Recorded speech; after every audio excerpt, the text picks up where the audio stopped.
Salut tout le monde, on se retrouve aujourd'hui pour une nouvelle vidéo parenthèse de Tekken. Aujourd'hui, vidéo relativement courte selon moi, ça durera moins d'une quinzaine de minutes. Donc une vidéo relativement simple à résumer et à traiter, ce qui est plutôt pas trop mal pour vous. J'ai tendance toujours à sortir peut-être des vidéos qui sont un poil longues pour le commun des mortels.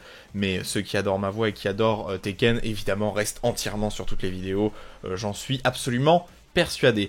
De ce fait, petite vidéo parenthèse qui va rejoindre une vidéo parenthèse qu'on a déjà faite, en tout cas qui est son effet miroir. On a parlé, je crois que c'était la parenthèse numéro 5 ou 6, je crois, de mémoire, je crois que c'était la 5, du conditionnement. Alors le conditionnement dans Tekken, si vous voulez plus de... si le mot ne vous dit rien déjà, allez regarder la vidéo. S'il y a des trucs que vous connaissez mais que vous connaissez pas tout, allez regarder la vidéo. J'essaye de le résumer de façon claire, nette et précise, ce qui est pas très facile avec ce concept des jeux de combat très sensibles aux jeux de combat, même si ça marche pour plein de jeux autres que les jeux de combat, n'importe quel jeu compétitif en réalité peut se targuer d'avoir un système de conditionnement. De toute façon, dès que vous affrontez quelqu'un qui est un humain et non pas un bot, le principe de conditionnement de toute façon rentre en ligne de compte. Seuls les robots ne s'adaptent pas, en tout cas les robots basiques et un peu binaires des jeux de combat et des jeux de façon classique, parce qu'on s'en fiche d'avoir des robots très intelligents de façon générale. Aujourd'hui, vous l'avez vu au titre, on va parler d'adaptation. Et pourquoi je disais que ça allait rejoindre la vidéo du conditionnement? Tout simplement parce que pour moi, l'adaptation est le miroir du conditionnement en fait, tout simplement. Le conditionnement, c'est appliquer par votre technique, par votre savoir-faire, quelque chose à l'adversaire pour l'obliger à réagir d'une façon que vous avez envie. Et l'adaptation, c'est vous-même vous adapter au conditionnement que l'adversaire vous impose.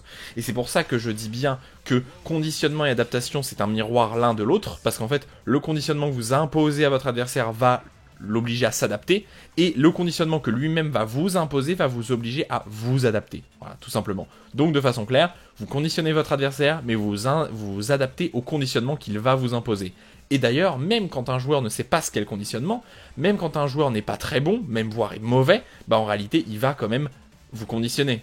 Et c'est pour ça d'ailleurs que c'est très compliqué des fois de jouer contre des joueurs qui sont vraiment très débutants, parce qu'ils vont faire des choses qui vont être totalement hors normes, et du coup ça va vous demander plus d'adaptation, et aussi une période d'adaptation un poil plus longue, parce que les choses en question vont être un peu plus extravagantes, alors qu'en réalité elles sont pas forcément fortes. C'est juste que évidemment, qui dit une adaptation plus longue, parce que évidemment les choses que la personne va vous sortir face à vous, les réponses qu'il va avoir, ce qu'il va mettre en place sont plus étonnantes, vous allez mettre plus longtemps à vous adapter, au même titre que d'ailleurs son conditionnement ne sera pas fait exprès. Et pour ça on va prendre quelques exemples, autant de conditionnement d'ailleurs que d'adaptation, sur comment tout ça marche, et autant dans les verrous psychologiques que dans ce qu'il faut retenir.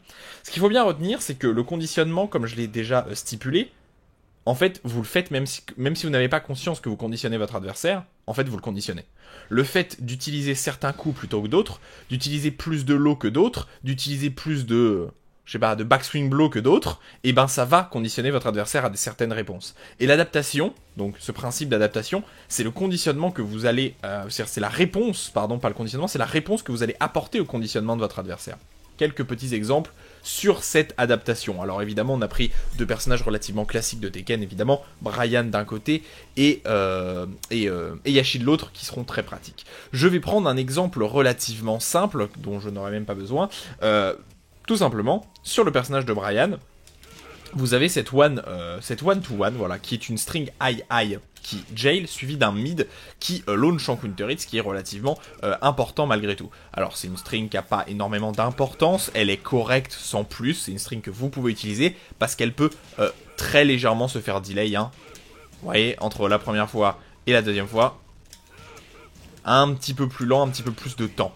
Et en fait, si derrière cette one-two, perpétuellement vous mettez tout le temps votre extension mid, vous allez conditionner votre adversaire à respecter cette 1-2, d'accord? En fait il va falloir se mettre dans la position inverse. Vous imaginez que vous êtes l'adversaire, donc que vous êtes Heihachi à cet instant-là, et vous allez devoir forcément vous adapter, parce que c'est ça qui va rentrer en ligne de compte dans le conditionnement de votre adversaire. Votre adversaire vous conditionne par cette 1-to-1, comme ça en permanence, il la met tout le temps, il la met tout le temps, il la met tout le temps, il la met tout le temps, en permanence, il s'arrête jamais. Mais du coup, vous savez que quelque part il va toujours la mettre. Et là c'est là que votre adaptation, le principe d'adaptation va se mettre, C'est parce que du coup, vous allez devoir apporter une réponse à cette one-to-one. Alors, les réponses sont relativement restreintes sur cette adaptation-là. C'est une adaptation qui va être relativement complexe et qui va devoir demander beaucoup de respect et pas grand-chose d'autre. Alors, pour l'adaptation que vous avez par rapport à ça, bah, c'est tout simplement que vous savez que vous ne devez jamais taper derrière cette one-two. Voilà, la première adaptation que vous avez, c'est moi, en tant que joueur, comme je sais qu'il met tout le temps le mid en extension, je ne vais jamais taper derrière cette one-two au risque de me prendre possiblement un counter hit et donc de me faire launcher. Bon, ça c'est le premier point, évidemment. Hein. Ça c'est évidemment le premier point. Mais ce qui est normal en fait, hein, c'est totalement normal. Et vous allez le faire même naturellement. Hein. Quelqu'un qui n'a pas connaissance du principe de l'adaptation d'un point de vue psychologique, de toute façon, sait que pour gagner, il ne faut pas qu'il se prenne cette extension mid, et donc de ce fait, eh ben, il va beaucoup plus respecter cette one-two et cette extension. Voilà. Donc ça, c'est l'adaptation. Ensuite, bah, l'adaptation, il faut pas la forcer. C'est-à-dire que, qu'est-ce que j'entends par forcer? Il faut pas que votre propre adaptation rentre dans le schéma de conditionnement de votre adversaire. Alors là, c'est un peu plus compliqué à comprendre, mais c'est relativement simple, je vais vous résumer une situation. Si votre adversaire vous a imposé cette one-two pendant 40 minutes là, ça fait 3 matchs que vous l'avez, il vous met des one-two tout le temps, et ben il va se dire que vous allez, ou des fois il le delay un petit peu comme ça, en mid un peu delay, et qui est quand même ininterruptible hein, d'ailleurs, mais qui est pariable si c'est un peu delay, vous voyez, en garde notamment, pas en hit. Et du coup, bah là qu'est-ce qui se passe? Votre adversaire vous a imposé un conditionnement et vous vous êtes adapté de la façon dont il voulait. Vous respectez cette one-two en permanence et surtout cette extension delay mid. Et du coup ça veut dire que même quand elle passe en garde, et que normalement Brian est à -2, donc que vous êtes censé respecter les frames, qu'il est censé respecter les frames et du coup vous laissez jouer, en tout cas partiellement, il aura le droit au sidestep, il aura le droit au pari, il aura le droit au coup armor, mais il est censé vous donner entre guillemets la main, vous dire ok c'est à toi de jouer à -2 étant donné qu'il est négatif. Cependant, comme cette extension mid vient vous faire peur, et que vous êtes adapté dans votre tête et qu'il vous a conditionné par cette adaptation à ne surtout respecter cette one-two et à ne jamais vous baisser parce que c'est un mid et à ne jamais taper, et ben il va commencer à pouvoir vous adapter, à commencer à s'adapter lui-même et à vous mettre des mix-up. Exemple, one-two en garde, il sait que vous allez respecter, pourquoi pas, et donc un low. Ce qui serait logique. One-two, vous avez peur de cette extension, et hop, il vous met un low. Et là, ça va être très compliqué, parce que visuellement, c'est très compliqué de faire la différence entre ça et ça. Il y aura peut-être en offline, et que les meilleurs joueurs qui pourront le voir en réaction, voir que la string s'est arrêtée, et ensuite voir le low sortir. Alors là, toujours la même chose. On rentre dans un système de conditionnement et d'adaptation. Vous êtes adapté à respecter cette one-two, et du coup, votre adversaire, par ce conditionnement, s'est adapté lui-même et sait que vous allez tout le temps garder le mid, donc il vous met un low pour varier. Exemple, il pourrait mettre même le low classique de la string, hein, vu que le low a une string qui rentre dedans. Bon, qui est théoriquement visible, hein, parce qu'elle sort en 24 frames, mais vous avez bien compris la logique. Donc bah ça, c'est l'adaptation. Vous êtes adapté à votre adversaire, vous avez respecté. Malheureusement, bah votre adversaire vous a conditionné. Et donc ça va être à vous de vous adapter et de comprendre tout de suite les réponses que vous avez, que vous pouvez apporter à votre adversaire, parce que c'est bien ça qui est au cœur du jeu. Qu'est-ce que je peux répondre à mon adversaire pour casser son conditionnement sans pour autant prendre de risques? Parce que casser son conditionnement, c'est-à-dire de temps en temps mettre un coup derrière cette one-two comme ça de façon un peu, je sais pas, un Magic 4 pour prendre un counter hit ou un jab pour interrompre, c'est quand même relativement risqué. Déjà parce que l'adversaire sur un timing peut arriver, pourquoi pas, à vous launcher avec un jab, ce qui pourrait dire avec un Magic 4 ou un back one ou n'importe quel coup qui launch rapidement comme ça, et du coup bah ça vous désavantagerait. Évidemment, ça vous désavantagerait totalement. Et surtout que bah, lui-même va pouvoir avoir des réponses plus intéressantes, notamment si vous respectez pas cette one-two, vous mettre un coup, par exemple un guard, par exemple un coup qui a un coup armor, un coup qui a un backswing blow intégré, un coup qui a un sidestep intégré, etc., ou un high crush si vous mettez tout le temps des jabs. Donc l'adaptation, elle doit se faire de façon mesurée, selon moi, c'est l'aspect le plus logique et le plus important. Votre adaptation dans Tekken doit être mesurée et doit être relativement légitime en permanence. Mais qu'est-ce que j'entends par mesuré et légitime? Il faut, dans l'adaptation que vous avez, dans les coups que vous répondez à votre adversaire sur son propre conditionnement, avoir des solutions qui soient safe. Alors évidemment, la solution la plus simple, c'est le jab, parce que le jab, si votre adversaire est trop agressif, le jab va l'interrompre, hein, c'est un coup qui sort quasiment instantanément, en 10 frames, c'est le coup le plus rapide, excepté les paris ou quoi, mais qui ne sont pas vraiment des coups. Il est très safe, parce qu'il est à +1, il est quasiment un whiff punishable, c'est extrêmement compliqué de whiff punish un jab, on va pas se mentir, surtout quand vous avez des extensions derrière. Et du coup, bah tout ça, ça va mettre une chose relativement simple en place, c'est que votre adaptation lutte en permanence par rapport au conditionnement de votre adversaire. Et vous avez ce jeu de miroir, mais aussi ce jeu de lutte entre adaptation d'un côté et conditionnement de l'autre. Et l'adaptation et le conditionnement des deux adversaires, je veux dire de vous qui tentez de conditionner votre adversaire, de lui qui essaye de vous conditionner, et les deux joueurs qui s'adaptent, et bien tout simplement c'est la lutte totale et perpétuelle dans tous les matchs de Tekken. Et si vous n'avez pas cette lutte, si vous n'êtes pas réfléchi, bah vous allez vous faire avoir par des arnaques. Parce qu'évidemment, votre adversaire il va vous poncer dans des conditionnements dans lesquels il va pouvoir vous arnaquer. Si au bout d'un moment, même derrière un jab, vous respectez trop ce jab, et ben Bryan, il pourrait imposer par exemple un lot qui pourtant n'est pas ininterruptible. S'il vous met un jab 15 fois et que derrière le jab, bah vous tapez jamais. Bon voilà, vous êtes un coréen, donc vous respectez les frames, il est à +1, vous tapez pas. Et ben du coup, qu'est-ce qui va se passer? Bah votre adversaire, il va finir par vous mixer avec des choses derrière qui sont normalement fake. Parce que jab QCF3, donc le hatchet kick de Bryan, comme ça, bah en fait c'est totalement fake. Étant donné que vous êtes à +1, vous êtes qu'à +1, et je veux dire qu'il est qu'à +1, pardon, et que le coup sort quand même en à peu près en 21 frames, d'accord? À peu près 21 frames. Donc, la séquence jab QCF3 est totalement, absolument d'ailleurs, complètement mytho. C'est une fausse situation. Mais le problème, c'est que votre adversaire vous a conditionné. Il vous a conditionné à respecter ce jab. Donc comment on fait? Eh bien sur l'adaptation, vous pouvez vous adapter en prenant des risques, exemple un low crush. Vous pouvez vous adapter en prenant des risques restreints, par exemple un coup armor. Par exemple le coup armor de Bryan est un risque restreint, étant donné que si votre adversaire le garde, il est bien poussé et en plus il ne peut pas le punir. Vous avez des risques qui sont extrêmement grands, alors je peux pas vous le montrer là, mais par exemple les backswing blows qui peuvent être launch punissables ou des fois à -14, qui sont des coups qui ont de bonnes propriétés mais qui sont très risqués. Et du coup, bah, il va falloir mesurer, il va falloir faire une espèce de, je sais pas, de choix de high risk, high reward entre vos choix d'adaptation et le conditionnement que votre adversaire il vous impose. Et il faut que cette limite soit toujours bien dosée pour ne pas risquer trop, mais pour avoir un reward correct. Et pour moi, bah, les meilleurs coups qui ont un reward intéressant, ça va être le jab, parce que c'est un coup qui est extrêmement safe et qui a un reward très correct. En hit, c'est à +8, et en garde, c'est à +1. Donc voilà.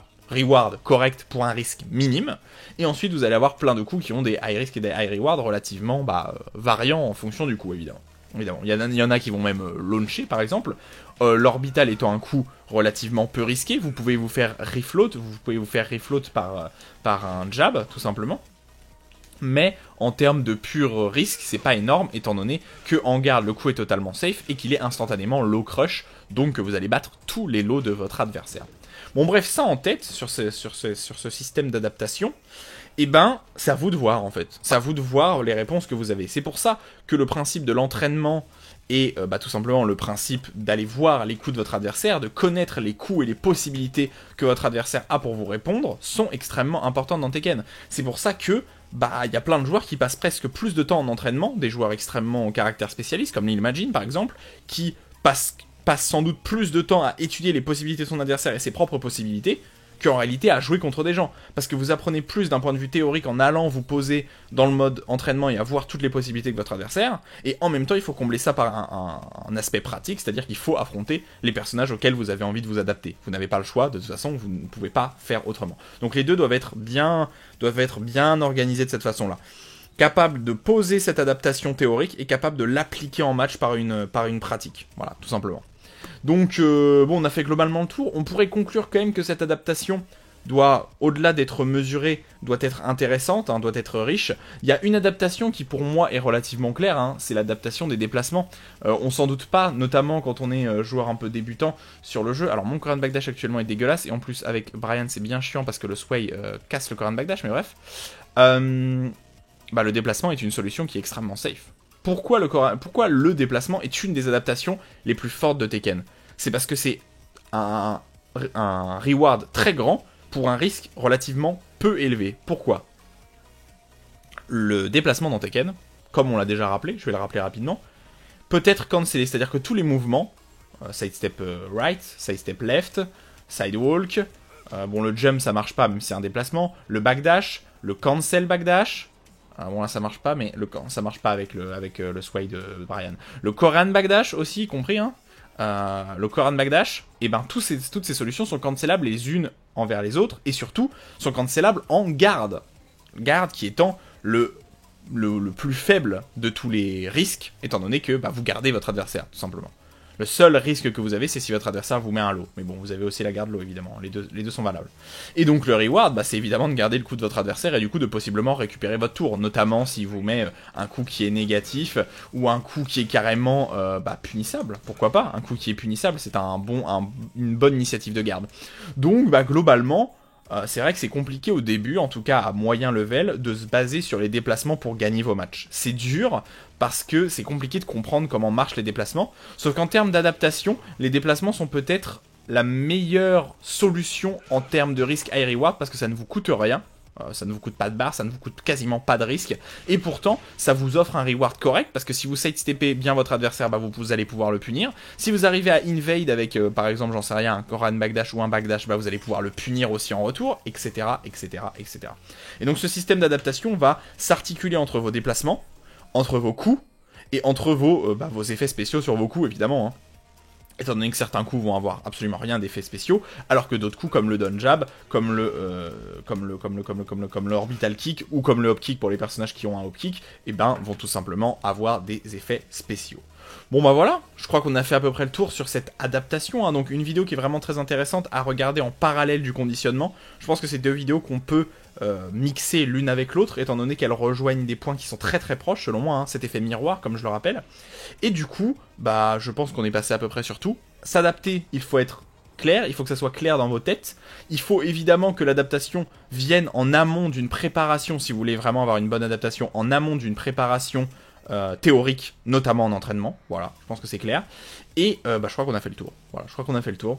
J'espère évidemment que cette petite aspect très théorique, comme sur le conditionnement, on m'avait dit que c'était très théorique, mais c'est vrai que c'est un aspect très compliqué à expliquer, au même titre que l'adaptation est un aspect très compliqué à expliquer dans Tekken. Et adaptez-vous évidemment à vos adversaires, parce que si vous ne vous adaptez pas à votre adversaire, vous allez perdre tout simplement. L'adaptation est la chose principale. S'il vous met des lows, quand, comment, où, s'il vous met des high, qu'est-ce qu'il vous met comme high, comment je peux répondre, etc. etc. C'est des questions que tous les joueurs pros font de façon, tous les joueurs, on va dire, compétitifs font de manière quasiment intuitive maintenant parce qu'ils ont l'habitude, mais quand vous êtes joueur débutant et quand vous êtes joueur moyen, il va falloir vous les poser ces questions-là, et parce que si vous les posez pas, vous ne les poserez pas de façon naturelle. Donc il faut forcer la réflexion pour ensuite qu'elles viennent de façon absolument naturelle. Voilà, j'espère évidemment que cette vidéo vous a plu. Vous pouvez comme d'habitude, pouce, partage, etc., etc. On se retrouve la semaine prochaine, samedi prochain, pour une nouvelle vidéo. Et évidemment, bonne continuation tout le monde. Et faites-vous plaisir comme d'habitude et améliorez-vous.